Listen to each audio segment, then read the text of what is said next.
Okay, council, come back on. It's 7 o'clock, 7:01. Time to get this party started. All right, thank you, Mayor, with your flag. So I'd like to thank everyone for coming out and joining us for Upper Darby Township Council, October 21st, 2020 council meeting at 7 p.m. this evening. We're going to start off with a pledge of allegiance to the flag. The mayor has the flag behind her. Bob, can you lead the way? And if everybody would like to join me, that'd be fine. Okay, for everyone who wants to join them, go for it. Start it away. Pledge allegiance to the flag of the United States of America, and to the republic for which it stands, one nation, under God, indivisible, with liberty and justice for all. And then stay standing for a moment of silence.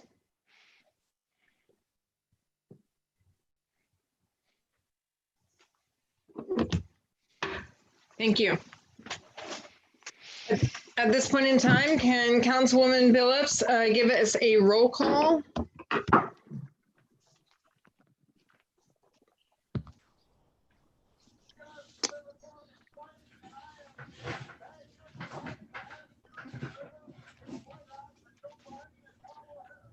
You need to turn your mic on.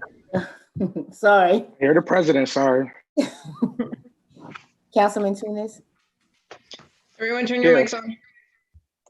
Councilman Silva, Present. Councilman, I'm sorry, Gwen, Present. Councilman Burke, Present. Councilwoman Blackwell, Present. Councilwoman Faralia, Present. Councilman Siddiq, Here. Councilman Wagner, I'm sorry, Here. can't read my handwriting. Councilman Barnett, Here. Councilwoman Billups is here, Council President Wentz. Yep, here. Great. So all present and accounted for? Yes, all present accounted for, I'm sorry. That's okay, great. So up next, we have rules of decorum, meeting decorum. Upper Darby Township Council and the residents will maintain professional respect for each other. Council encourages free speech, however, civility is required, which would prohibit threats, profanity, scandalous, impertinent, and redundant comment, or any comment the discernible purpose of which is to disrupt or prevent the conduct of business of the meeting. This point in time, can I get a motion to approve the minutes of the committee meeting for September 2nd, 2020? So moved. Second. So Ms. Blackwell moved and seconded by Silva. Sure. Any questions or concerns? Seeing none, everyone turn on your microphones. All those in favor of passing the minutes for the committee meeting of September 2nd, 2020, please signify by saying aye. Aye. Opposed, say your name. Ayes have it. Okay, can we get a motion to approve the special meeting minutes of September 16th, 2020? So moved. That was, okay, so Gwen and Siddiq seconded. Any questions or concerns on the minutes? Seeing none, all those in favor of approving the special meeting minutes of 9/16/2020, please signify by saying aye. Aye. Aye. Opposed, say your name. Hearing none, ayes have it. Can I get a motion to approve the regular meeting minutes for September 16th, 2020? So moved. Second, Barclay, Yes. and then Phillips. and Billups. All those in favor, any questions or concerns? Seeing none, all those in favor of approving the regular minutes of September 16, 2020, please signify by saying aye. Aye. Opposed, say your name. Ayes have it, it's unanimous on all of them. Thank you. Great. All right, so next up, we have public forum. So if we can get Ms. Dobbins into the realm. I see you there. Let me grab my phone so that I can be part of the timing with Ms. Billups. Ooh, yes. And Alexis, I know you're on. Can you please send the Zoom link to David Heyman, our treasurer? I forgot to forward it to him. I'm sorry about that. Just saw his message. I will send it now. I did forward it to him. Okay. Okay. He knows we're talking about him too.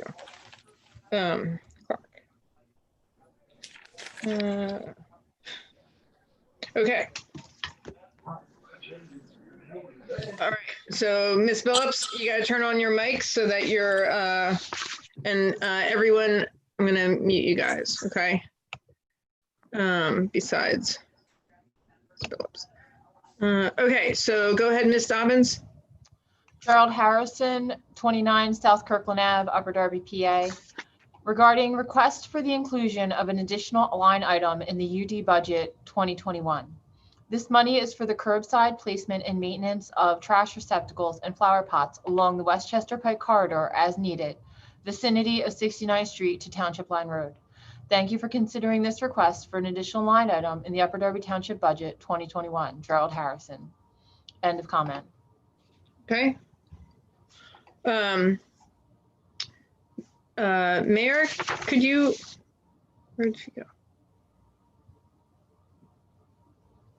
So regarding the capital improvement budget as has been proposed, what we're going to do is for the next 5 years, we will take $5,000 from the matching funds and delegate those towards buying trash cans and their liners. So there'd be about 6 or 7 trash cans a year bought, installed, and so we do want to address, just the what do you call it? It's just the ease of just throwing trash in a trash can where there aren't any now. But we also have to work with the Public Works Department, sanitation, and the Parks divisions to make sure that they actually get emptied. So we want to take it a little bit at a time. And Gary Marin has altered the capital improvement budget to reflect that.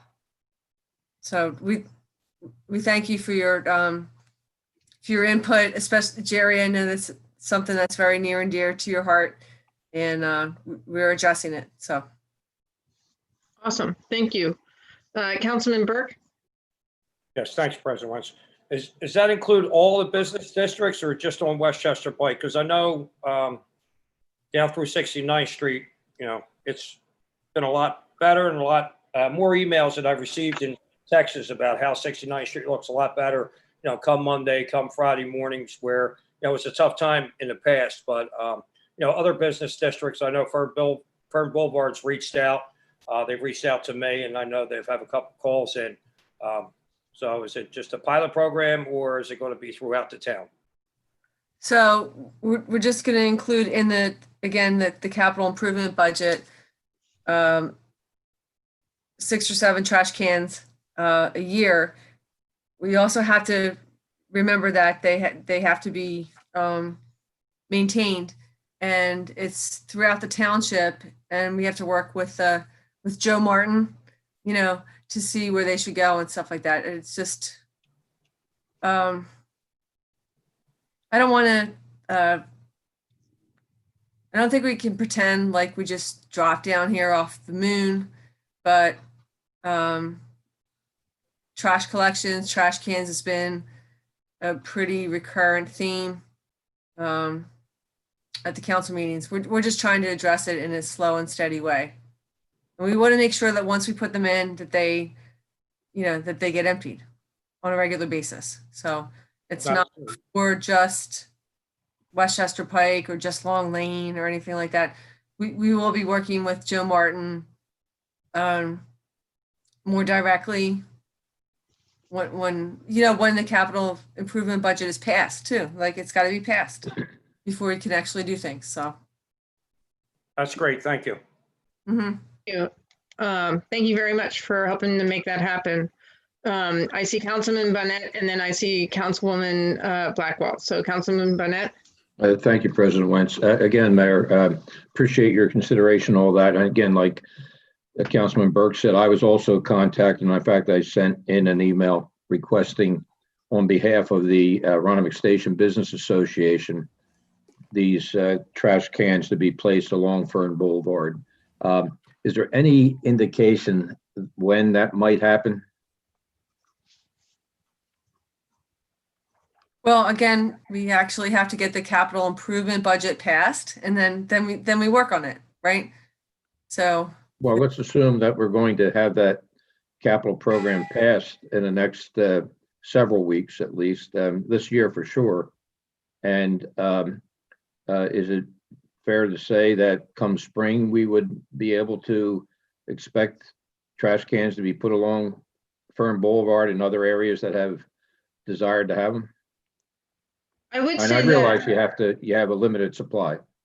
Right. Yeah. So that's a conversation that we should have, where these resources are going to be directed.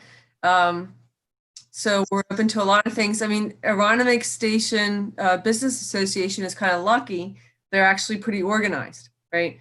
So there is an ongoing conversation about what kind of trash cans they want, and maybe they, as a business association, can fund them, and we empty them. There's a lot of back and forth.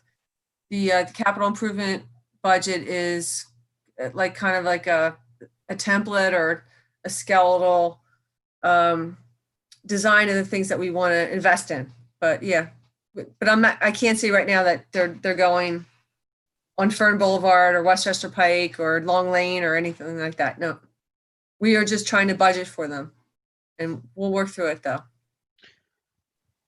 Okay, so I just want to verify, Councilwoman Blackwell, your question or concern is specific to the comment made by the resident? The comment is made in support of the trash cans once we get to the capital improvement budget for Westchester Pike. Great, thank you. Thank you. Great. So at this point in time, we're going back to Ms. Dobbins. And Ms. Phillips and I are on our, oh, there you are. Sorry, I missed you. I misplaced you, Ms. Dobbins. All right, so, and go. Olivia Taylor, 204 Kent Road, Upper Darby, PA, 19082. Members of council, at the last meeting, there was talk of installing speed bumps and speed cushions. Specifically, Councilman Siddiq, after speaking to PennDOT, I was told under no circumstances will there ever be speed bumps or speed cushions on state highways, such as Market Street, Walnut Street, and Chestnut Street. These are state-owned highways. They are too dangerous for motorists. The rest of the members of council need to rethink of the idea of installing speed bumps and speed cushions in a residential area. I urge you to allow the experts that does the studies on road and street traffic and the catastrophic effects it may have on residential area installing speed bumps and speed cushions. There is a danger and high risk of accidents that may happen because of these cushions and speed bumps. If the idea is to stop speeders, keep in mind the speeder may not know the cushion is there and at high rate of speed hit that cushion and fly into someone's home.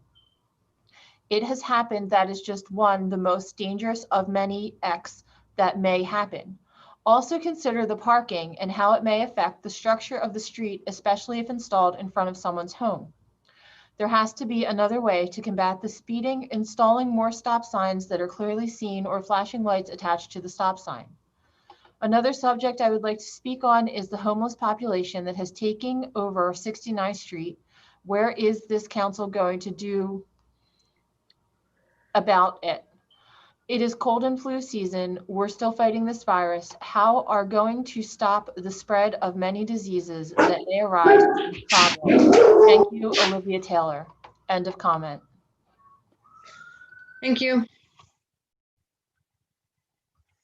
As far as the speed humps, we do have engineers, professional engineers that are looking into them, that gave us, that are investigating the use of them, and they are used in a variety of municipalities throughout the county and beyond. So, the professionals are doing the research on that. And as far as the homeless population, we will definitely look into it and get back to you. So, okay. Ms. Dobbins, go ahead. Bart Everett, 7543 Parkview Road. I wanted to know if there are any updates on the Drexel Line development. Thank you. End of comment. Vince, please. Yeah, Sorry. sure. So we've had ongoing productive meetings with both the Drexel Line Development Company, MCB Real Estate, and their engineers and stakeholders in the shopping center. They've been very productive, and we are hoping to have them present before council before the end of the year. Awesome. Awesome. And the plan is much improved. We're very happy with the progress, and we hope that council and the public will be as well. Great. Thank you very much. Glad it's moving forward. Yeah. So, okay, cool. And Allison, you keep moving. All right, Ms. Dobbins, go. Dorothy Beater, 4409 Marvine Avenue, Drexel Hill, PA. Upper Darby Township Council, in order to understand your discussions better, the public need more background information. For instance, the discussion on Owens Ave at last meeting. What property is that? The corner house on Google Maps? Is it being turned into a parking lot or another medical facility? Otherwise, why talk about it in public forum? Will we see it written up in minutes? And why is Drexel Line never discussed as item number 1? Or maybe I just keep missing it. That place could be a gold mine. Who, what, when, how is Drexel Line getting fixed? Who on council is involved? Is there anyone missing at the table? I think it was mentioned there is a plan being reviewed over the summer. Can this be elevated at next meeting with a report out by anyone with anything to do with it? I don't know what committee owns it, but we all want some details now until it's rebuilt. Thanks, Dorothy Beater. End of comment. Okay, so yes, there will be more information on 359 Owen Ave in our minutes that will be passed, or that we actually just passed. And as far as Drexel Line, Vince just gave us an update, and our hope is that in November we will have, if all goes well, a presentation from them in November. So from the Drexel Line developers. So it's moving forward. So thank you. And Allison, go. So President Wentz, the next comment is related to the CDBG public hearing that was held by the township last week. And so the comment was forwarded to for the record. So okay, with your permission. Yes. Yeah. Ms. Houlihan, the public notice stated that comments regarding the CDBG should be sent to your attention. This comment is simply one of gratitude. Men of Action is grateful that we will receive these funds, which will allow us to further our mission and commitment to serving the Upper Darby community and the surrounding area. Our existing programs will be expanded and enhanced based on the receipt of these funds. As always, 100% of funds that we raise or receive via grants are utilized on our programs and to address our 3 tenets of education, mentoring, and community improvement. The first project that we will utilize the funds will be a Day of Thanks event, where we will feed 500 the 3 days prior to Thanksgiving. Normally, we feed 200 people on Thanksgiving at a sit-down dinner that we host. Because of this grant, we are expanding our offering to 500 people, and it will be a pickup activity because of COVID-19. Our other programs will be expanded as well. Thank you again. Respectfully, Ed, Men of Action, Brothers of Faith, Edward Brown. End of comment, and that concludes all public comments for this evening. Oh, great. Thank you very much. Awesome. Okay. Cool. Next up, the Honorable Mayor Barbara Ann Keffer. Go for it.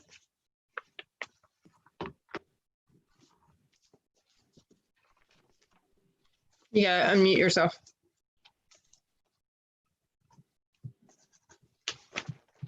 You're still muted. Yeah, there you go. Now, okay, that's great. Thank you, Council President Wentz. Good evening, everybody. Over the past 2 weeks in public meetings, I delivered my 2021 budget address, and our Director of Finance, Gary Marin, delivered his 2021 budget statement.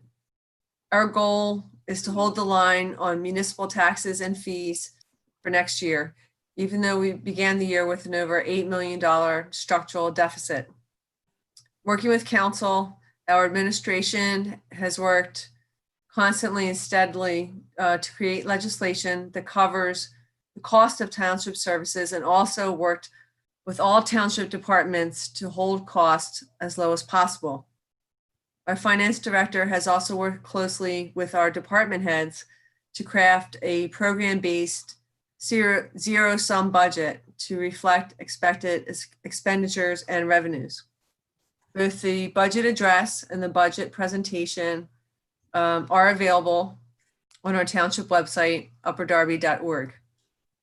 In addition to the complications forced on us by the COVID-19 global pandemic, we've had a busy year. We are negotiating 3 collective bargaining agreements, putting together a 5-year capital improvement budget and the bond issuance that will finance it. And tonight, council will vote on a year 46 action plan for our community development block grant. We do continue to host the biweekly food distribution events on Wednesdays and Saturdays at the Township building and the 69th Street Playground. The county has installed a ballot drop-off box on the Garrett Road side of our Township building at 100 Garrett Road. This box is available 24/7 until 8 p.m. on Election Day, which is Tuesday, November 3rd, in case you haven't heard that already. The county has also created a website. It's www.delcopa.gov/vote with full details on where to vote, how to vote, and ways to vote. Election Day, which is again Tuesday, November 3rd, is a township holiday, and there will be no trash or recycling collected, and all the township buildings will be closed for township business on that day. And as our CAO had mentioned earlier in the public forum, throughout this year, we've been working with the developers and the stakeholders of the Drexline Center on their land development plan. Discussions have been going well, and we've invited them to give a presentation at the next, a public council meeting in November. So things have been going well. It looks like it can move forward in an agreeable way. And yeah, we look forward to, the plan's not a whole lot different than it was originally proposed. Couple of tweaks have been made. It's a little bit more environmentally friendly. And anyway, so we're looking forward to moving this project ahead. And that's all I have for tonight. Great. Thank you. Thank you. Thank you for all those updates. And so I don't really have a whole lot. I just wanted to thank everyone for, Councilman Barnett. It's not normal. Can Can I you- just ask the question of the mayor? I think that's really for old business or new business. Yeah, this All is right. not, you know. I have no problem Okay. waiting. That's fine. Okay, great. Thank you. Just wanted to thank everyone for who've been volunteering at the food chair for both the Township building and the 69th Street Recreation Center. It has been very helpful to have many hands make light work. So we greatly appreciate what everyone's doing. I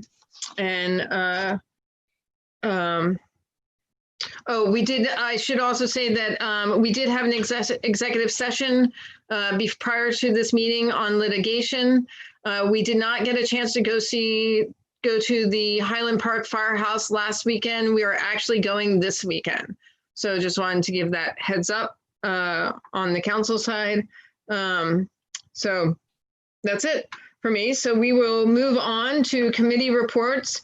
Finance Committee and Finance and Appropriations Committee. I'm looking at our agenda and somehow we missed the treasurer's report. So I'm adding the treasurer's report to happen now. I think we just kind of missed it in the agenda. So if we can hear from our treasurer, David Heyman. Go ahead. Thank you, Council President Wentz, and good evening, council members, Mayor Keffer. So in 2019, the township budget for 2020 was set at $82 million. This report summarizes our financial condition year to date. I've been having the good fortune, I have to be careful not to say too many nice things about him, he's on the call, the good fortune to work with our finance director, Gary Murrin, and he's helped review these numbers. He certainly doesn't endorse them because as soon as he gives them to me, I go off and change everything. So, but he's been reviewing the township finances, making significant improvements to our accounting practices, and that's results in improving the reliability of the information that I get to make this report. So my report is largely based on the information he presented last week. There are some not discrepancies, but differences in it. As I said, there's a lot in my report. There's a lot of subjective projections that I have to make because what I'm doing is projecting the finances through the end of the year, and that's based on trend analysis and just looking at the direction things are moving in.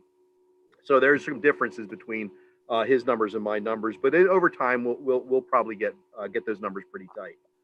So the purpose of the report is to make subjective projections based on the trend analysis and provide an opinion to the township's council and hence the taxpayers on our solvency. And what that means is how well we can pay our bills. Can we pay our bills through the end of the year? So both Gary and I have agreed that we expect to finish 2020 with a healthy cash reserve, somewhere between and these are my numbers, $7.6 million and $3.4 million. With the $3.4 million estimate as based on us not collecting any more revenue. I just wanted to kind of do a worst case.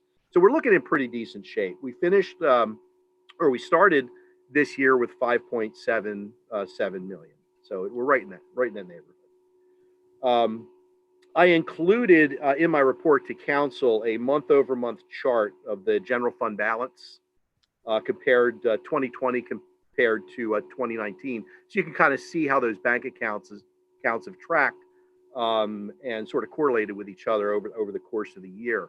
And by having that correlation, what it does, it kind of gives us a little confidence as I'm making projections and I've got something to compare those numbers to, kind of give them a smell test. Do they look like they're reasonable? And they are. I believe they are. So our 2020 revenue projection turns out to be about $73.2 million, with 4.2 collected in the fourth quarter. So as Mr. Marin stated last week, we're heavily front loaded in our revenue collection early in the year through the first half of the year, and not as much in the second half of the year, although we got to pay the bills all the way through. So that's just kind of the way it works. And that's why you see on that chart of the bank account balances, we go way up in February and March and April, and then we start to spend it down. So that's not unusual. There's nothing wrong. That's just the way that our finances are structured. Also in the fourth quarter, we have projected expenditures of $22 million. Of that, about $8 million toward pension funding. So a big piece of the fourth quarter expenditures are the funding of the pensions. And I noticed looking back over the history of that funding that October is kind of the month that stuff gets paid. So October's a really, really heavy expense month. Projected expenditures, $80.1 million in actual expenses. That's about $2 million lower than the budget, and that's because initiatives were taken to cut costs throughout the year because of COVID. So as we commence budget season, and the administration, the finance team is hard at work preparing a proposed 2021 plan, I just wanted to bring something to everybody's attention that I noticed in looking at the trends and looking back at the history of our spending and our revenue. As Mr. Marin reported last week, it seems like a year, last week, that the revenue projections in the budget this year just looked maybe they were a little high. So I went back and looked at those numbers a little more closely. The 2020 revenue and the 2020 budget estimates, actual revenue collected versus the budget, has a massive discrepancy, $9 million difference. And that's an 11% under collection of revenue compared to what was projected in the budget. And so another thing I wanted to find out, well, how common would that be? Maybe this is the way it works.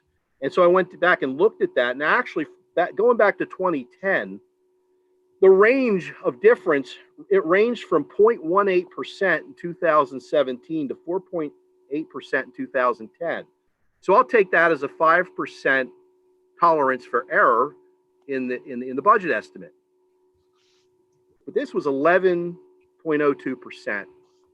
And when we look at, we may be able to try to explain that with COVID, right? Well, the problem with that is, if we look at the revenue, the budgeted revenue for 2020 that was done in 2019, that represented a 10.5% increase over the actual revenues collected in 2019.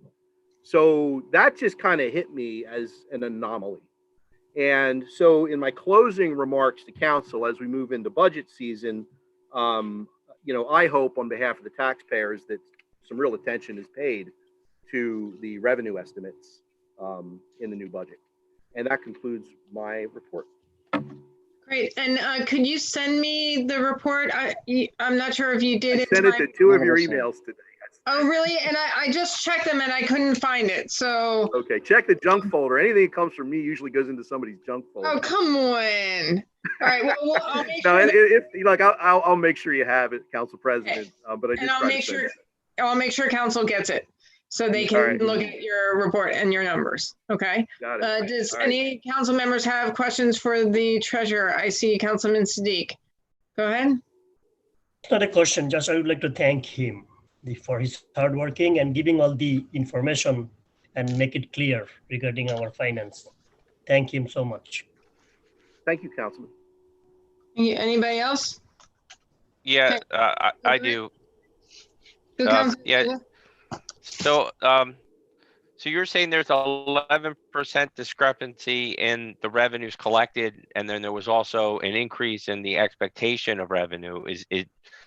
Does that explain it? I would assume that our revenue is going to be fairly even if it's predominantly collected through property taxes and fees and whatnot. Does that explain the discrepancy, or is there perhaps more to it? I don't have an explanation for the discrepancy other than it's a statistical anomaly. If you look at the trends, the revenues do go up each year, as do the expenses. That's to be expected. And as I said, I look back and said, well, what are the average differences? And they range from less than a fraction of a percent, although every single year since 2010, the revenue's been overstated. But between less than a fraction of a percent to about 4.8%, and that was a few years ago, this one just stands out. And again, I don't explain why, I'm just telling you what it is. But it's just something really strange about that number. And you can't explain it with COVID because it doesn't make any sense, because if you look at the budget versus the actual collection from 2019, when there was no COVID, it was still over 10.5%. I ran a COVID estimate, and it looks to me like the effect of COVID was about $1.6 million on our revenue budget, on our revenue collected at best. I mean, or at worst. It's not good. It's worse. So it doesn't explain it. David, do you mind if I jump in? Yes, Please. Just from what I've seen of this report, thank you for the kind words, by the way, I was listening. The 11% variance is the difference between actual and budget. And so it's not a year that, as I understand it, that 11% is not a year-over-year comparison. It's the current year comparison of actual to budget. So we're talking about a revenue shortfall projected per David of about $8 million. And we can get to that $8 million in 3 basic steps.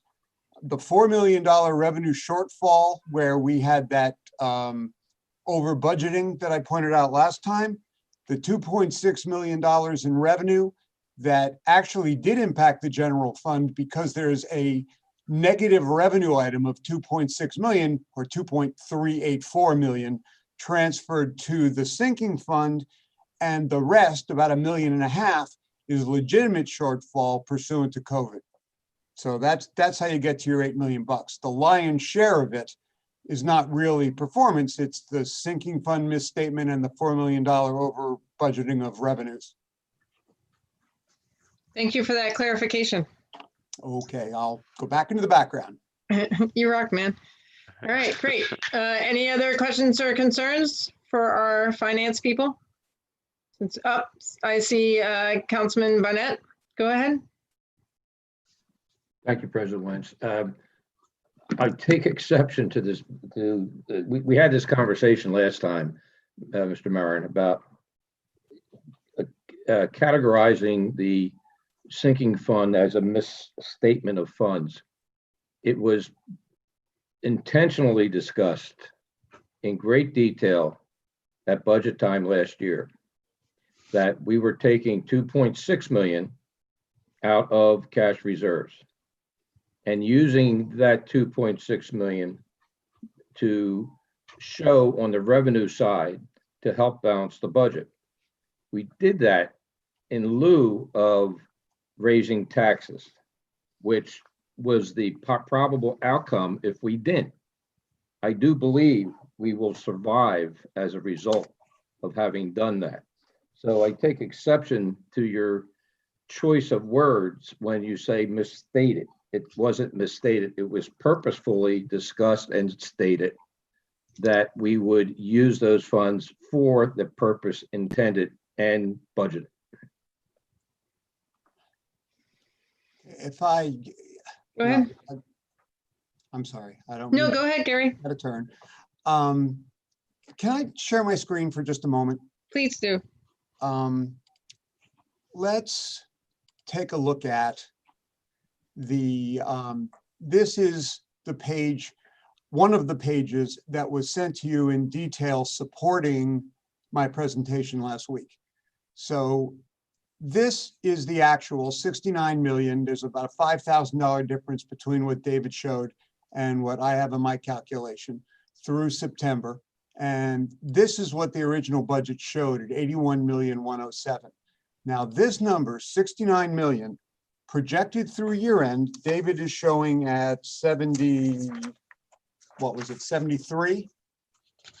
So approximately an $8 million shortfall. Now, you have this schedule. This was just sent to you. As I explained last week, there's an awful lot of detail here. But you'll notice that there is a revenue account up here with a negative number in it.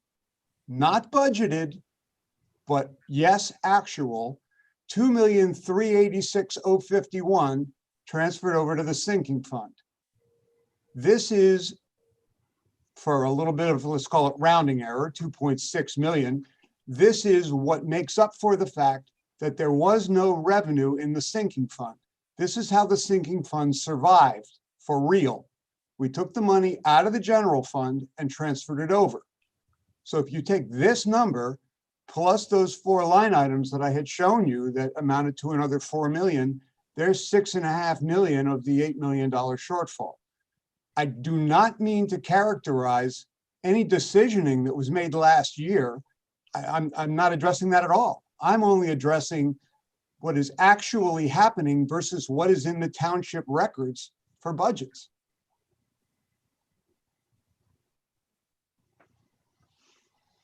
Okay, I'm sorry, that's all I had to show, and I will go away again. Thanks very much, folks. Thank you. Councilman Barnett? Thank you, President Wentz. This goes back to the question I was going to ask the mayor earlier. I got to bring it up now.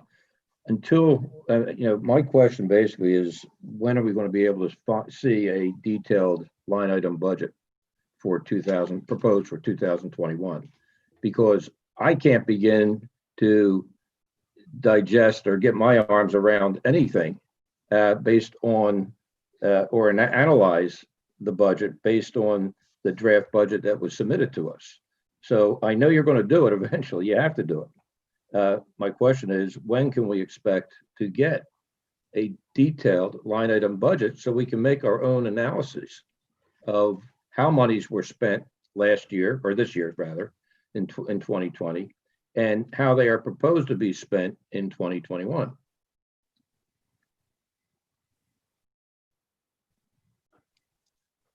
Well, I guess I should put it this way, Councilman. Based on everything I've seen here, what I have provided to you is considerably more detail than we've ever had here in this house, let alone ever distributed. So if you have a format you'd like to suggest, please send it to me, and I will provide whatever detail you request. Again, I'm not, Mr. Marin, I'm not familiar with the detail that you are referring to. I see it on the screen. I haven't had a chance to look at it in person.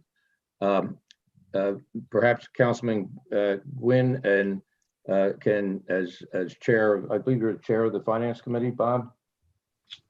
It was sent out. I can verify. If anyone didn't get it, then I will make sure everyone receives it, but I believe it was all sent out. Let me ask, does it show how every line item, or does it include, I should ask, every line item that is in some documentation within township records, or is it just the summation of that? No, sir, it is every single line item. All right, I'll look forward to, if it could be sent to me again, I would appreciate it, so I can take a look at it. Great. Laura, I didn't get it neither. Okay, I'll resend okay. I know they were sent out after our meetings, but I will make sure that everyone gets them again. So. Council President, if I could. Sure.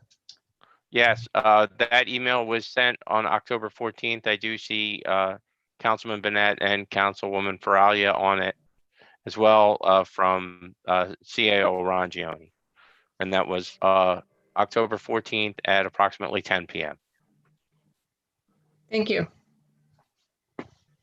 And I think, right. Yes, so.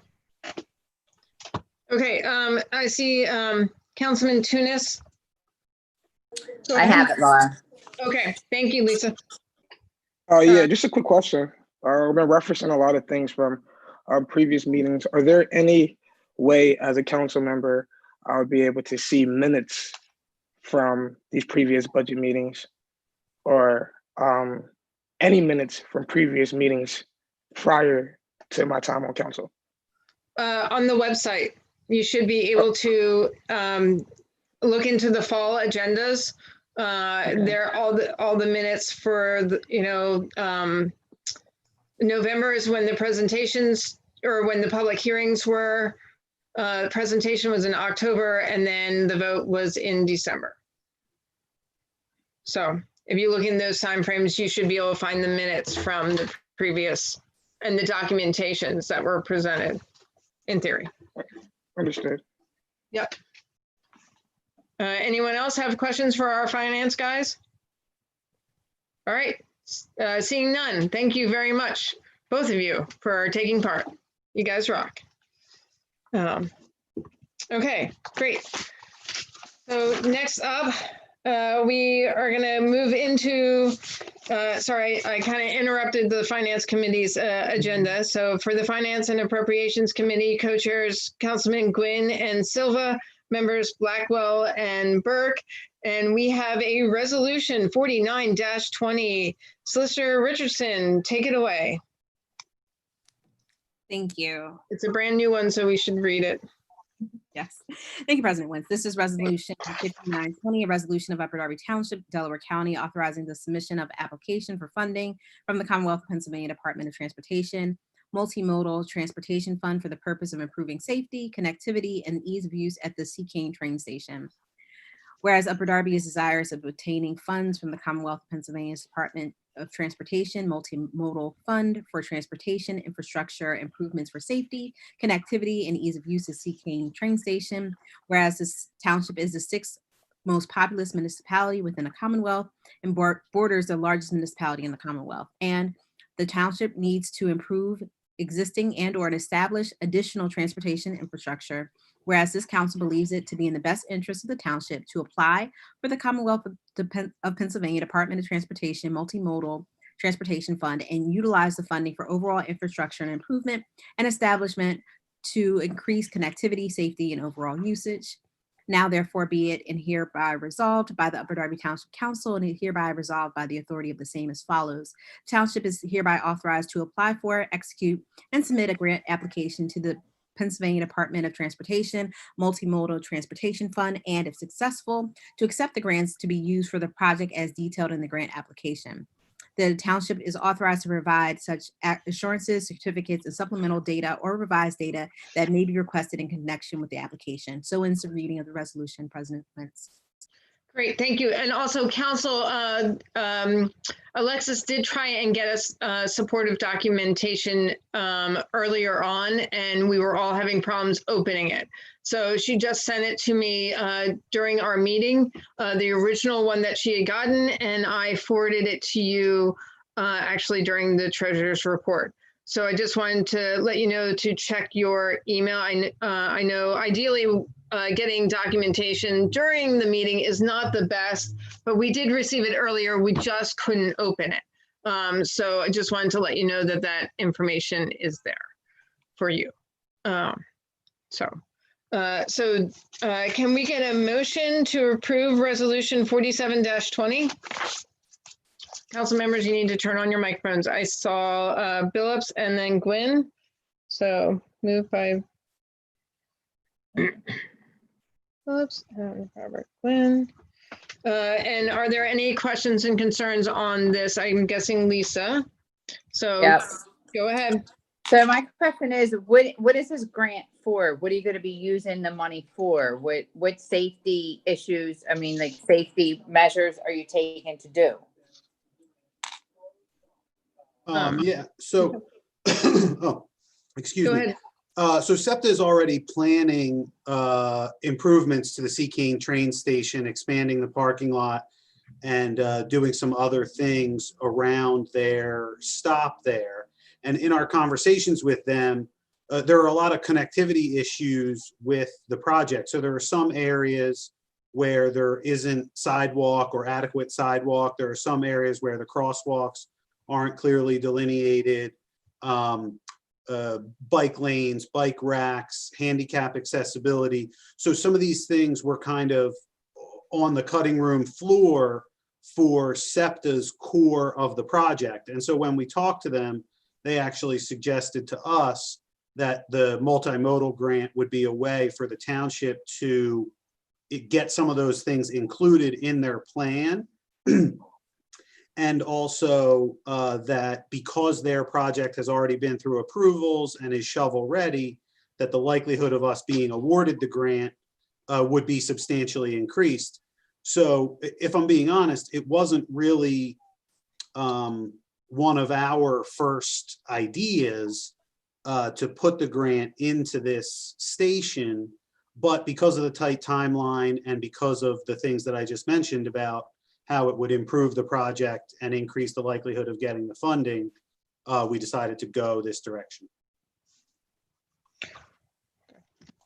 All right, so I'm just gonna say this because I've worked on this project with Frank and Megan, or Fran and Megan, for 7 years. And I've always been kept in the loop. So for me to get this and look at it and be like, hey, why isn't anybody responding to me or letting me know or giving me consideration, since it is my district and I've been involved for 7 years, and not to know anything about it, what's got me a little upset today. I'd like to address that, Councilwoman Faralia. This, like, a couple things that are happening this year. This is, a lot of it is last minute. And also, I mean, I was on council for 6 years or more before I became mayor. And I'm not sure of all the protocols and that kind of thing, but we are working, we're not trying to do anything crazy or, I don't know what the word would be. This is the things that we are asking for make the project better, right? It makes it, the whole neighborhood more desirable because you can walk there. You don't have to walk on the street. You can ride your bike there. And I don't have a problem with any of that. I just want to be kept in the loop. No, I think that, so I don't, again, I'm not exactly sure of what the normal protocol was. So if it's a conversation we can have here, or we can have, you know, offline or out of the public. We can do it offline. I'm sorry? We can do it offline. We don't have to do it. No, but just like, I think we all should have a good idea of how things were done before and how we could do them better, you know, continue the good things and make them better. We're not trying to undermine you at all. I think that the deadline for this grant is coming up pretty soon. And there was other like multimodal projects we were thinking of, and like CAO Rangioni had said, because this project is shovel ready, then we have a better chance of getting it. So we're kind of hedging our bets, and it's sort of a last minute thing. So yeah, and these are just to pick up. We can always do better. We can always do better. That's what we want to do. These are all things that we tried to get SEPTA to include in their original plan. And so it wasn't our plan all along to apply for this grant. We were trying to get SEPTA to include this in their original plan. They weren't able to do it for their own financial reasons. That's part of the reason that it came together late. So just to pick up on what the mayor was saying there. Sorry for jumping in. No, so if this goes up north, are you talking about North Avenue too? Or is it just going to be Bishop Avenue where the sidewalks are going? I think it's mostly Bishop Avenue and Providence Road. They're not North Avenue. Right. North Avenue, yeah, I don't remember anything about North Avenue. Okay. Parking lot. The parking lot's going to be coming out on North. Yeah. That's their project. Like, that's the project that you were talking about that you worked on for all those years. We were just sort of taking their project and adding sidewalk, bike lane, whatever, bicycle, what do you call them? Park your bike. Bike rack. Okay, yeah. All right, so then it's all right. So it's not going to be on the other side of North Avenue then? I think everything's on Bishop and Providence. Okay. All right. Okay, so I see Councilman Gwynn and Silva and Burke. So Gwynn, go ahead. Actually, I guess this might be more direct to Vince Rongione in terms of things, or Barbara Ann Keffer. Would this also include, since you're talking about the new things, things like charging stations for electric vehicles, or some surveillance cameras that would be above to make sure that the individual's cars and things are safe? Yeah, so we haven't finalized the application, so I couldn't say everything that ultimately will be included. We have discussed cameras. If I'm honest, to the best of my recollection, we have not yet discussed charging stations, but it's not a bad idea. It's certainly worth thinking about as we finalize the application. Great. Councilman Silva? Yes, thank you. I just want to speak in support of this, though I am not unlike Councilwoman Farrell. I'm not at 100% familiar with what is being proposed, but that area really could benefit from a sidewalk, especially along Providence Road. I've been there a few times myself, where it is frankly a little dangerous on the north side of Providence Road. There's always been a longstanding issue with some of the crosswalks there, and that's another concern. And I think the more, and notwithstanding some of Councilman Nguyen's ideas, even just simple walkability improvements that would be a benefit, not just for the township, not just for the residents. So I know a lot of the residents also on the north side of Providence Road would love to have some kind of curb cut, because I know a lot of them have like created their own in various ways. But if they have, there would be a big benefit for SEPTA as well. If people could walk to the train station, they'd be much more inclined to use it. And I think that would be, it would just be a win-win for the entire for that entire area. So I just wanted to say something in support of this project. It's always been my dream that someday that TCAM would be a little more walkable and more sensible, and this seems like it's moving us to that direction. Great, thank you. Councilman Burke? Thank you, President Wentz. I'm also in support of this, but I would like SEPTA to do their due diligence on their land that they have. Over the summer, they weren't cutting their land along the tracks. And in a lot of other places, we're going to make areas beautiful. They need to take care of their property also. A lot of high grass around SEPTA's properties. They need to tighten the belt, and do their job. We can't just put concrete and safety things and have grass grow to 2 foot. Yeah, the administration complained through the months about SEPTA's properties. We just don't throw concrete and put township money out there if they're not going to do their part too. Thank you.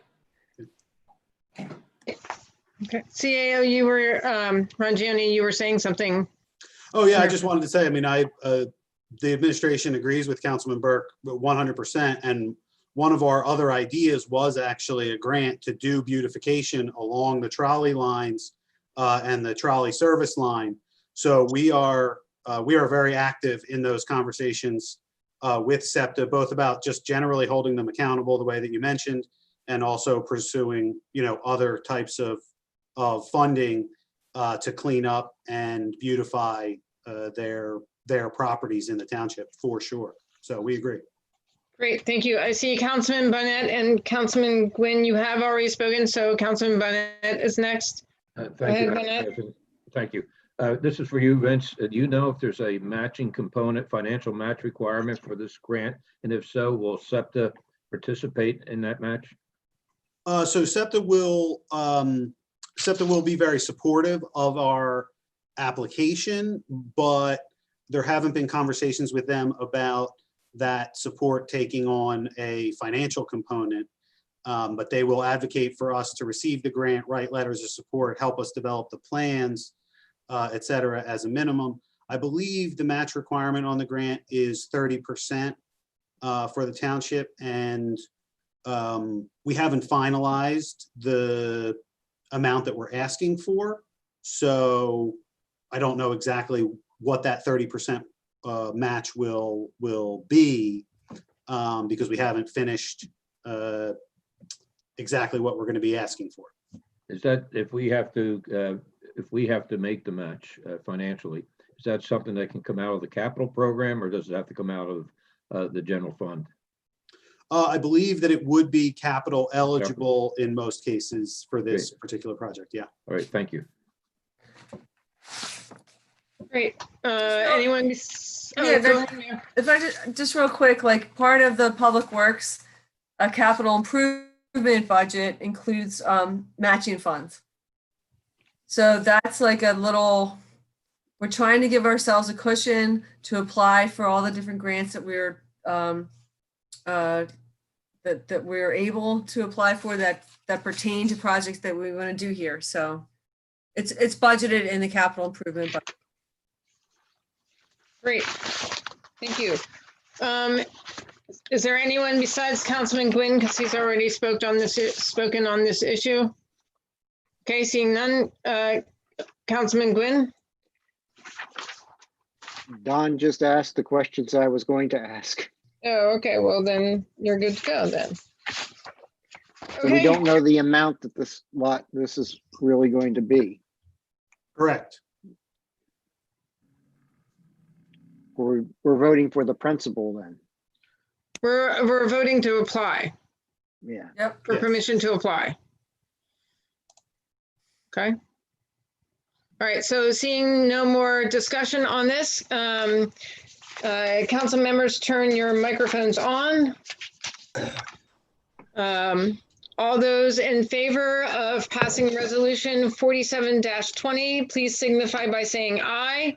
Aye. Opposed, say your name. Ayes have it, unanimous. Thank you. Laura, I'm abstaining on that. I didn't vote yes or no. Okay, thank you for that clarification.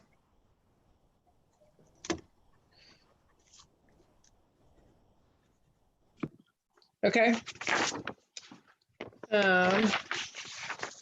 Great. All right, so next up we have the Zoning, Planning and Building Code Committee, co-chairs Councilman Gwynn and Councilwoman Billups, and members are Bonnet and Tunis Jr. We have a resolution 47-20. Solicitor Richardson, can you give us a reading of the resolution? This is Resolution 4720, a resolution of Upper Darby Township Council regarding the 46-year Community Development Program and Citizen Participation Plan. All citizen and community requests for the 46-year Community Development Program and Citizen Participation Plan have been received and evaluated, and public hearings have been held to receive citizen input and comment. Whereas the Township Council has carefully reviewed and considered these various requests, recommendations, and plans, whereas Exhibit A attached sets for the final allocations to be included in the action plan for 2020. Now, therefore, be it resolved by the Township Council of the Township of Upper Darby that the attached Exhibit A, representing final allocations of funds for the 46-year Community Development Program, are hereby approved, and that no changes are made to the Citizen Participation Plan, and that the proper officers are hereby authorized to take such steps as may be necessary to implement the intent of this resolution. So ends the reading. Great, thank you. Can we get a motion to approve resolution 48-20? I'd like to make a motion to move. So I see Gwynn and Tunis, actually. Moved by Gwynn and Tunis. Okay. Any questions and concerns on this? Councilman Silva, is that your hand for this one or from a previous one and I missed you? No, well, actually, I was just curious about the budget hearing announcement. Were we doing that with finance, or were we not doing that? You are doing that with finance, and that was my bad. So once we're done this resolution, we'll flip back to that. I'm sorry, I forgot to add that to the agenda. Thank you. All right. Since we're already in a motion. So sorry, I got out of place.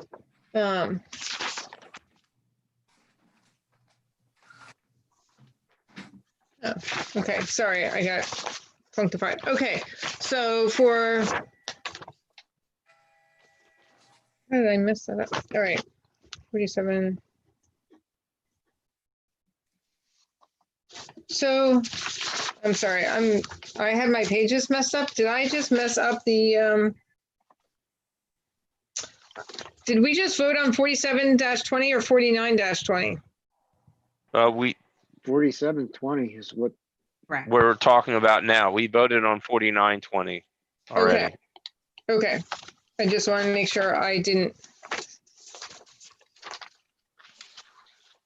Sorry, my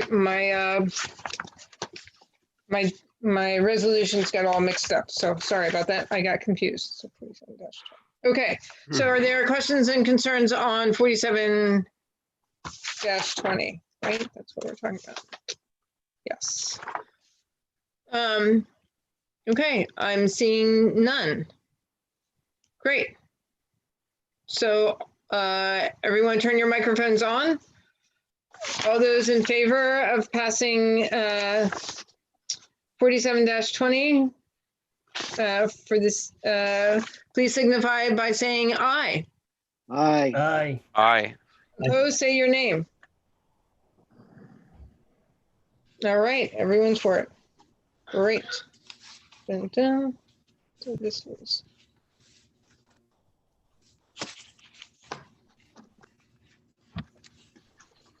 All right, there we go.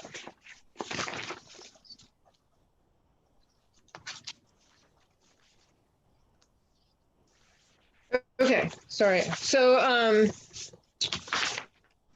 did make a mistake. Heading back to the Finance Committee, Councilman Silva, can you please read the memo? Certainly. Notice is hereby given that a public hearing will be held by Township Council on Wednesday, November 11th, 2020, and also on Wednesday, November 18th, 2020, approximately 5 minutes after the end of the scheduled 7 p.m. meeting for the purpose of reviewing Upper Darby Township's budget for the year 2021.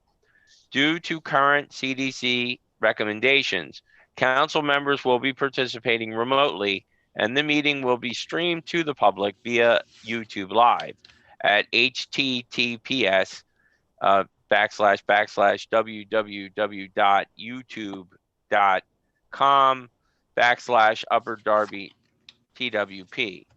For those on Facebook, you can watch it from the Upper Darby Township Council page. For the November 11th, 2020 public hearing, residents can call in starting Tuesday, November 10th at 12 p.m. until the end of the public hearing on Wednesday, November 11th, 2020, to the number 484-393-5861, or they could also email their comments to the word comments at upperdarby.org with their name and address, and they will be read into the record during the public hearing. For the November 18th, 2020 public hearing, residents can call in starting Tuesday, November 17th, 2020 at 12 p.m. until the end of the public hearing on Wednesday, November 18th, 2020, to the phone number, again, 484-393-5861, or email their comments to comments@upperdarby.org with their name and address, and they will be read into the record during the public hearing. And that concludes this memo. Thank you, Matt. Thank you. And I will ask Alexis to send the memo to all of council. And it will be, I believe it's part of the advertisement for the budget hearings themselves. All the information will be included in the advertisement. So great. Thank you. Thank you for the reminder, Councilman Silva. Great. So next up, we have also part of the zoning Planning Zoning Committee. We have Resolution 48-20. Solicitor Kilkenny, can you give us a reading of this resolution? Certainly.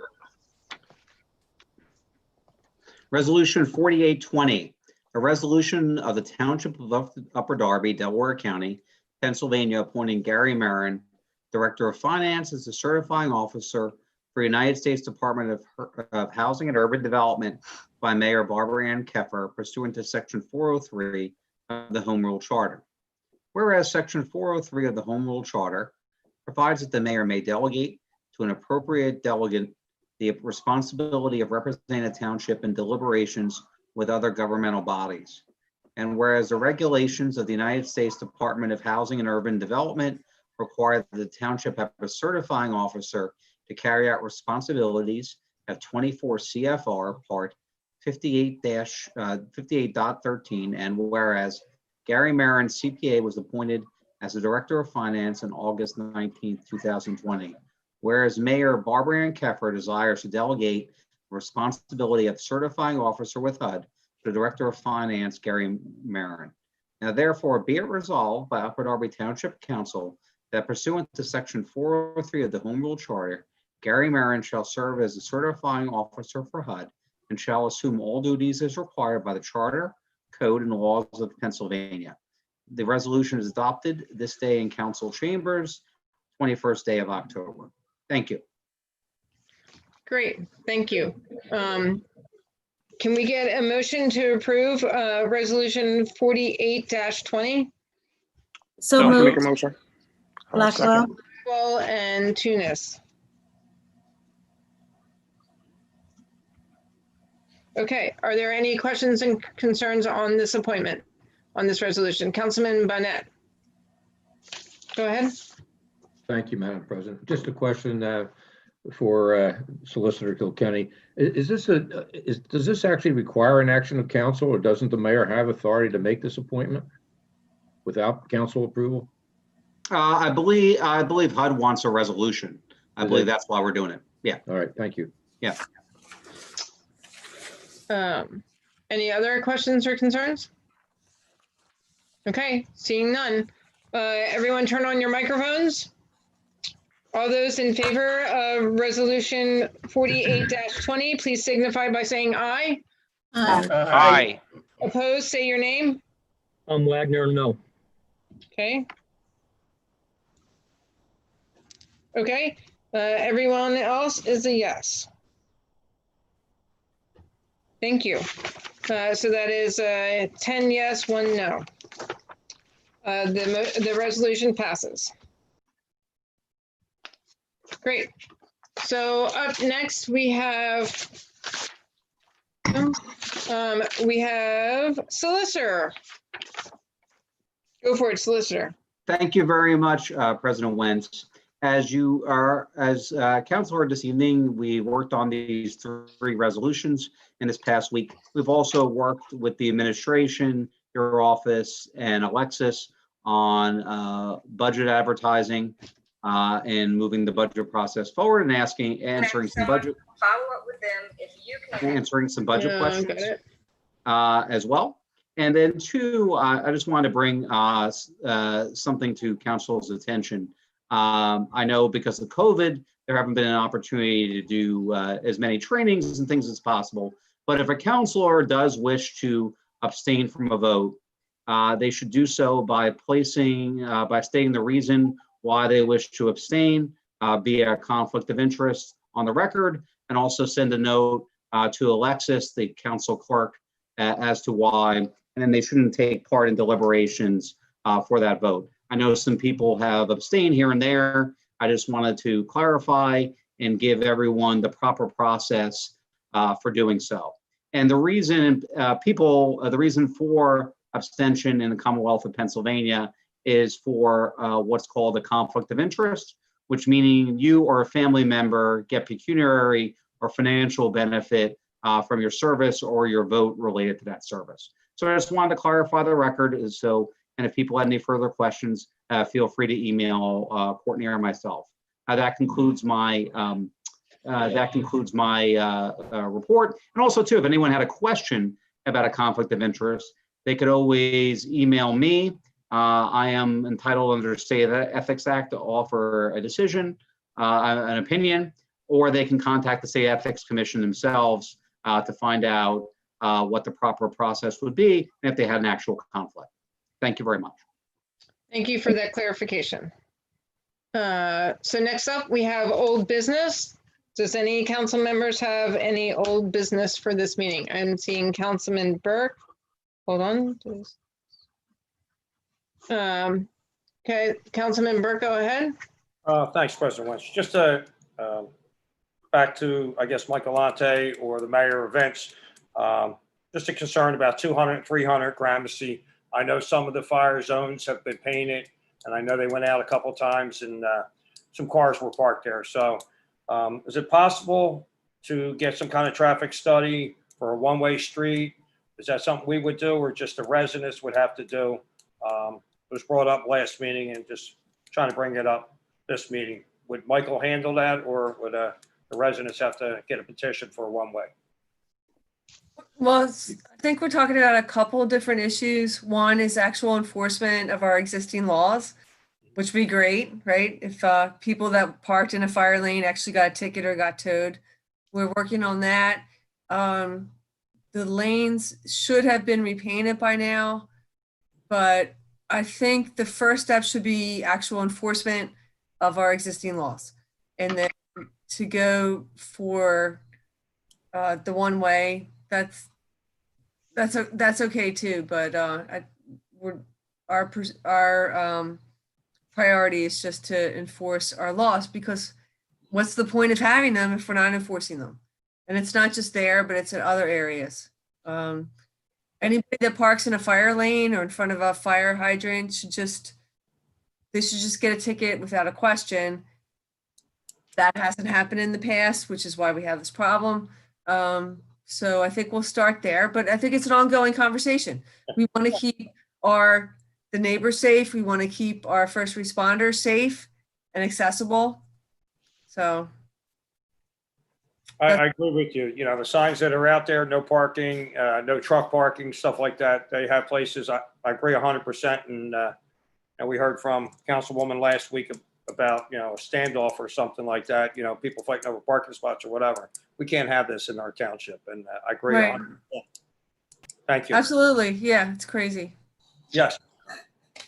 Great. Okay, so I see Councilwoman Faralia and Councilman Silva and Councilman Gwynn. So, all right, so go ahead, Faralia.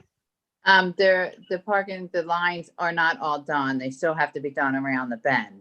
So that I will send Joe Martin an email tomorrow to tell him that they're still not finished. So just to put that out there. And if we could get, their sign says no parking of commercial vehicles or trucks, but it's all so old, you can't see it. And that's all that's parked on the street. So maybe if we can get a new sign or have it repainted, it would be great.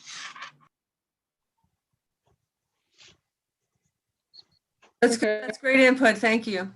We can work on that. Definitely. All right. Great, thank you. Councilman Silva? Yeah, I guess further on this topic, if we were going to pursue making some streets one way, because I know a couple of the streets in Westbrook Park, that would probably make some sense, as well as some here in Oakview and some in other areas probably as well.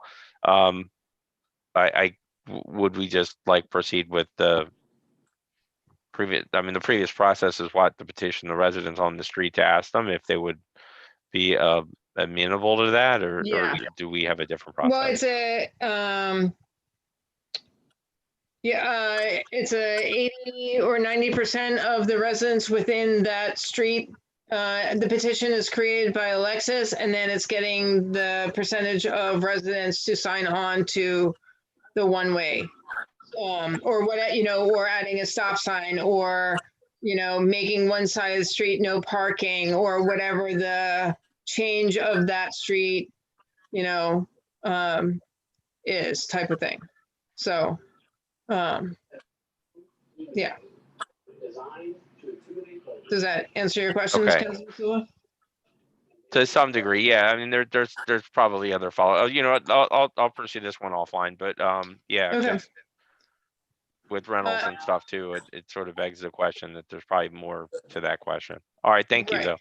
So, Councilwoman Faralia, can you send an email to Alexis and myself of where the lines haven't been repainted and where those signs are that have, that of, where you can't really read the no parking of commercial vehicles? Just send it to Alexis and I, and Alexis will send it to the, because she forwards it to request line, it gets an instant report. It goes to all the proper channels, and you'll get CC'd on the email as well. Okay. Okay, awesome. So if anyone else has anything like that in your area, in your districts or anywhere that you are, where you see, faded signs or, things like that, send it to myself and Alexis, and we can send it through the food chain. Okay, does that work for you guys? But sending it through an email is the best way of doing it so that we have written proof of exactly, and we need, street blocks, 200 block of, 400 block of specific streets and so forth, so that we can make sure, we have the most accurate information.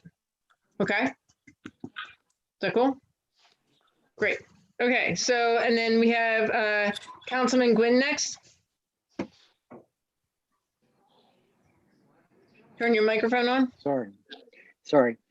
On Owen Avenue, there was just one delineator left to try to guide the people for a right-hand turn. I don't know what the status is on that. I know Barbara Ann was saying, go ahead. So just to let you know, the speed humps were received today by the township, and Michael Ante and Joe Martin are working really hard to get them installed by this weekend. As far as the delineators go, they've always been a huge waste of money, resources, and man hours, right? They're easy to run over. Should we Owen go Avenue for a will more be permanent? the first. Owen Avenue will be the first street that we're trying out the speed humps. So we're pretty excited about it. We expected to get them sooner, but COVID and they were also manufactured to fit Owen Avenue, which is a very specific, very wide, residential street. So come to find out that the previous administration did not submit a letter to PennDOT regarding the right turn only onto Garrett Road. So our engineer, Michael Ante, had to submit a letter, which he has done, but it's going to take a little bit of time. And once the speed humps are installed, then and we get the okay from PennDOT to only allow the right-hand turn onto Garrett, driving north on Owen, then we can put in the curb. It hasn't been ordered yet because we actually don't have the money to do it. So it's a little bit more complicated than, oh, we knocked a couple delineators over. They're not even actually supposed to be there, according to PennDOT. So it's been a big boondoggle. We're getting through it. It's going to happen. It's going to be great. We're really looking forward to having the first speed humps in the entire township installed at some point as a pilot program to see if they actually, how they work and how effective they are. So, but it's a two-part thing. I am really not in favor of putting in delineators that are glued to the street that get knocked over very easily. Yeah. They've been doing it for a year and a half. It costs money, costs man hours. It's just, without the PennDOT approval, it's a waste of time. And honestly, Councilman Gwynn, we just figured that out in the last 3 weeks about the PennDOT non-approval, non-letter, however you want to call it. We're working on it. It's very frustrating. I like to get stuff done. I just want to get stuff done. takes a lot, but we're working on it. So thank you for bringing that up. Thank you. Thank you. Also, Sellers Avenue, I request if we could get some traffic study done on that. I do want to thank the lighting department for getting out there and replacing the lamps that had areas in darkness and putting a new one up that helped the street. But we still are looking to try to find ways of reducing the speeding and people going through the stop signs. And that also existed on Plumstead and where people are going through the stop signs at Abbey Terrace and Plumstead. It's four-way stops and it's just people going through it. Yeah, absolutely. We'll definitely take a look at it. I know we wanted to start with the lights, as you mentioned, but I think the traffic is another issue that we need to look at. Please and thank you. Yep. Great. And then Councilwoman Blackwell. Yes, to all the constituents that have reached out to me regarding Lynn Boulevard, the township is addressing the issue. Thank you. Okay. Great. Any other questions or concerns? Okay, Sadiq. Thank you, Madam President. I am very happy, really happy to hear that finally we get the speed bump. So some of the residents, they could be happy to see that, and slowly we will put them in whole township if we need it. And as everybody knows, this time for the voting, this early voting start on 69th Street, 20 South 69th Street. I saw surprise, every day have a big line, huge line there. So if anybody have a plan to vote early, come to 69th Street, 20 South 69th Street, 69th and Ludlow. Great, thank you. And no, I have a little two more concern, that is the constituent was talking about the homeless. It's around a week, more than a week, I'm seeing a couple people in front of the Bank of America, 69th and Ludlow, keep begging on the street and standing on the street, and I mean, almost 24 hours she is in over there. And couple people lying down under the Tower Theater gate, and also a couple of them is next to can you remember the waterfront bar on Ludlow Street? Beside the bar, right behind a Family Dollar store. Some people also staging over there. So it's not that big yet, but we have to concern about it, what's going around 69th Street. So I don't call the police or I don't call anybody yet. I'm just watching, and then I'll talk with somebody in the township to do something about those people who's sleeping around there. CAO Rangione. Yeah, sure. No, I appreciate Councilman Sadiq and others and members of the public who have brought it up. It's absolutely an issue that we're aware of and actively working on.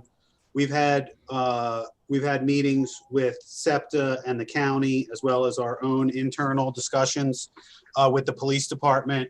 Some of those meetings, all the folks I just mentioned have attended, and some of them are subgroup meetings. We're working to find a solution. The homelessness in general, or people experiencing homelessness and human services, generally the funding and staff resources come from the county level.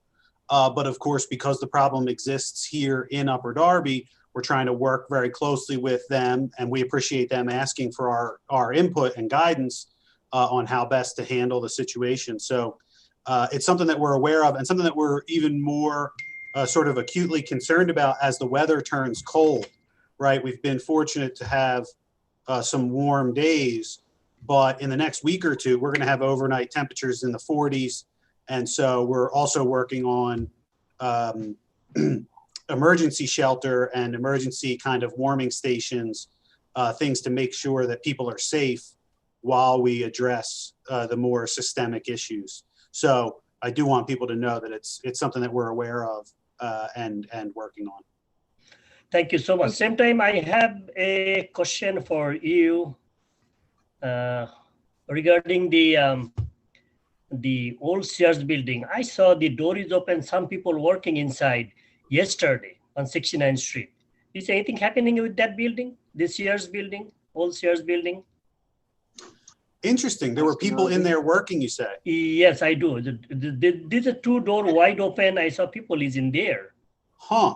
Well, I think nothing that I'm aware of. I mean, I know there have been some conversations at the developer level where some new developers have expressed interest in acquiring the property from the current owner. And I also know that the township has been seeking to try to evaluate the property and the garage to make sure that they're, code compliant and structurally sound. But I'm not aware of any ongoing work or development. So that's definitely something that I'll want to look into and verify for you.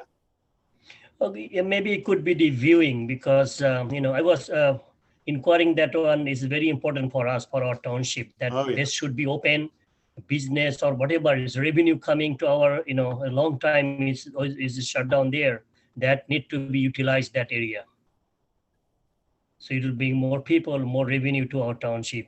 And my last discuss with Madam President Laura Wins that I am most of the time I'm using the Upper Darby request line. If I need the lights or some sign faded or some sign missing, should I go to the council? You are saying that one, or I go with the request line? You can continue with the request line. I just, instead of council members emailing department heads directly, I rather either you go through the request line or you go through Alexis and myself. But if you're sending stuff through the request line, I mean, it will get back to us. But if you CC us on your email, then we know what you're doing. And then it's easier for us to be able to check in on it and follow up as well. So you can CC Alexis and I on all emails that you send to the township. If you are using the request line, continue to do that. But instead of emailing department heads directly, please send it to Alexis and I. Okay, thank you. And I would like to thank you so much for during the pandemic time, you sending the packets to all the council members, home delivery. It's a big job and hard job. And thank you so much for your hard working towards our township, to our community. Thank you. You're welcome. I guess it does for the council members I see on my delivery process. I do end up getting a chance to chat with you a little bit and get some updates on things. So it's a nice bonus. But then, of course, I was running late today, so I had to quickly eat while we were having our executive session. So that's why I kept disappearing from the camera. So, but yeah. It's great. Thank you so much. Thank you for your comments and your concerns. And I'm glad we're able to look into them and find solutions. So thank you very much. Was there, Lisa, I see your hand up. Is that for old business or is that from previous thing? That's old business. I mean, that's from previous, sorry. Okay. Okay. I just wanted to make sure. Okay. So anyone else for old business? Seeing none, heading into new business. Anyone have new business? Councilman Gwynn, go ahead. Okay, I just want to remind people that we're going to probably start leaf cleaning up on the streets. So I don't know if the administration would like to give any comments to advise people when that will occur, what they should be doing. Leaf cleanup? Yes. Really? Because not all of the township gets that service. It had been done in the past to keep the sewers from getting overrun. Is that only in a certain part of the township? Because I've been living here for 23 years. I've never seen my leaves cleaned up. No, it didn't happen in our part of town. But the problem is people would then, it was, my understanding that it was intended for cleaning up the leaves that fell naturally onto the street. Right. And then residents would then take all of their leaves from their yard and then stick it on the street so that the leaf cleanup could happen, all of their leaves and the street leaves all at once in certain areas of the township. So I guess the question is this a practice that we're continuing? Will there be any leaf cleanup? Yes, I believe there will. I don't have the calendar in front of me, but I feel like at last week's foreman's meeting, we discussed when the leaf cleanup will be. So I apologize for not having it at my fingertips, but I will discuss it tomorrow with Public Works and get the information out to council and to Council President Wentz and Councilman Tunis's concern. We will make sure that it is township wide. Absolutely. Thank you. And just to clarify, residents should not be putting their leaves in the street. They should be putting their leaves in, leaf bags or trash cans. And we do have, I thought we did have a leaf, or unless we already passed it, a leaf collection week for the fall. Right, that's what I was referring to. I'm pretty sure that we do. I just don't have it in front of me what it is. So there's two different things then. There's the 1 week of leaf cleanup, like where you put all your leaves and your yard waste in trash cans with nothing else in it, or in the white or in the paper bags. But then there's another thing in certain parts of the township. Yes, the mayor's holding it up. What week is it, Mayor? It's November 9th through the 13th. Okay, so for your personal yard waste to put out during your recycling, right? You put it, so personal leaves, yard waste, not grass cuttings, go out with your recycling. So that's the one leaf collection, but then there's another one where in parts of the Drexel Hill area and beyond, where it was a cleanup crew for leaves would just come to pick up in theory, the leaves that fell naturally on the road. And then all the residents in the area would then pile all of their leaves from their yards into the road. And then they would clean that up as well. Where for Councilman Tunis and myself and Councilwoman Billup and Blackwell, it never happened in our neighborhoods, but it did happen, that special leaf cleanup thing that some people deny, and then others post the pictures on Facebook of it happening. Look, I'll just say this, I think it's been a tough year. We're just trying to go with what's been going on before, and we're going to try and make it better for next year and really get a handle on it. There's an unspoken certain neighborhoods in Drexel Hill. A couple of our council people live in those neighborhoods where they get their special leaf waste collection because they put their leaves in the street. But it might happen this year, but we're going to work on it. Everything just takes so much longer than you actually want it to. Right. And then, coupled with the transition and the COVID. So we're just going to do what we've done before, which is a nod and a wink to certain Drexel Hill neighborhoods with the, special collections, and it'll get better, but in theory, people should not be putting their leaves in the street. That's right. It says it very clearly. Says it very clearly on the calendar. Yep. Do not put your leaves in the street. Put them in your trash cans and put them or paper lawn bags and put them out with your recycling the week of November 9th. Right. No burning of the leaves. And don't burn, yes, don't burn your leaves, because that's bad too. Okay, awesome. Thank you. So it's with the recycling, not in lieu of the recycling. Correct. Yep. Okay. Yes. Okay. Any other new business? Councilman Burke, and then I see Councilwoman Blackwell. Thank you, President Wentz. Phillips. Phillips, sorry. As we spoke earlier tonight, we have a busy 10 weeks ahead of us. We spoke about a land development plan in November, whether it's the 11th or the 18th. Will council be able to get that well before so we can view it, since we have a lot of work to do over the next 10 weeks? Is that possible? Whether it's email to us or a paper copy of the land development for Drexel. Yeah, I mean, as sorry to interrupt. Go ahead, CAO.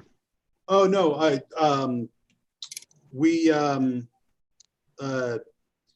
yes, absolutely. The goal is, I believe, to have them go before the zoning committee and then before the full council. Right. So we don't have the finalized plan ourselves yet, but when we do, we will distribute it so that you have it in as far in advance of the meeting as we can. It just seems everybody's talking about it. You guys are talking about it with thumbs up, and we'd like to have the thumbs up, from council. That's all. Oh yeah, no, listen, Oh, we haven't really? seen a plan in the form that will be voted on. I mean, it's conceptual, it's renderings, you know what I mean, but it's not a fully engineered plan. Okay. At this point, yeah. Okay, I thought it was, but that's fine. Thanks. Yeah, yeah. Yeah, it's a preliminary land development plan. Okay. So we're going to be seeing the preliminary plan. We're going to vote on the preliminary plan. And then when they get their final plan, then they're going to still come back to us. But we want to give them the stepping stones to move forward. Okay. Yeah, thanks for explaining that. Yep, definitely. And Councilwoman Phillips? Thank you, Madam President. So I think this might be old business, and I'm sorry if I'm out of order. Did we make a decision about the plastic bags for the mattresses? No. No. Still ongoing conversation with the Public Works folks and the Sanitation Division about the best way to handle it. Still trying to kind of figure out the best way to do it, with the idea of how can we get the bags to the residents and then get the residents to use the bags without encouraging any kind of behavior that isn't helpful. So I don't think we came to any complete resolution. I know Councilman Silva was concerned about the issue, and we would like to try to get a meeting where some of the people from Public Works are able to speak directly with the council people who are most concerned about it, so that everybody can kind of understand it better. Okay. Yeah. Thank you. Thank you. Is there anyone else have new business? All right, seeing none. Can we get a motion to adjourn? So move. I'd like to make a motion to adjourn the meeting. Okay, I got Tunis and Sadiq. Yes. And Sadiq. All those in favor, please signify by saying aye. Aye. Aye. Aye. Ayes have it. Thank you very much. 8:44, that might be a